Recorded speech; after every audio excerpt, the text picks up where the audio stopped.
everyone, and welcome back to Martin Luther Moments.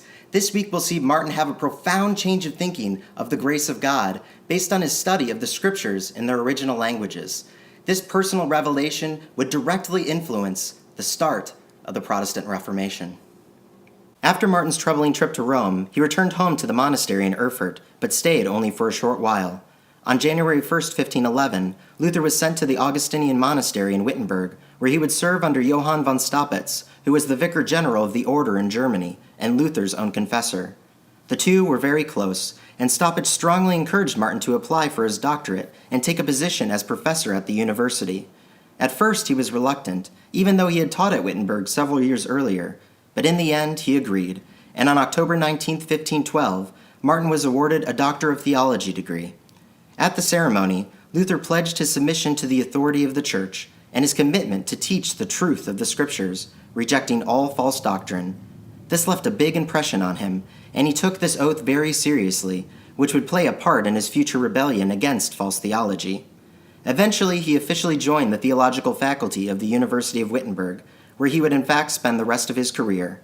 While there, he continued his religious studies, preaching and teaching on the Psalms, Romans, and Galatians. His previous studies in humanism, which motto was, "Back to the Source," led him to study these books of the Bible in their original language. He also served as vicar general of the Augustinian monastery in Wittenberg and as director of its theological program. Sometime after 1513, Luther began to notice that many people in Wittenberg were no longer coming to him for confession. He learned that the people were purchasing indulgences outside of Wittenberg and therefore did not think or feel that they needed confession and absolution. This, of course, really bothered him. As you may recall from his early days at the monastery, he had been struggling with the word righteousness and its meaning for salvation for quite a while. One day, while he was studying in a tower in Wittenberg, he reached a new understanding of Romans chapter 1, verse 17, which says, "The righteous shall live by faith." This profound revelation came to be known as the Tower Experience. The problem became even more troublesome for Martin in 1516, when the Dominican friar Johann Tetzel was selling indulgences around Wittenberg to fund the rebuilding of St. Peter's Basilica in Rome. This, of course, made Martin Luther furious, and he often protested the selling of these indulgences.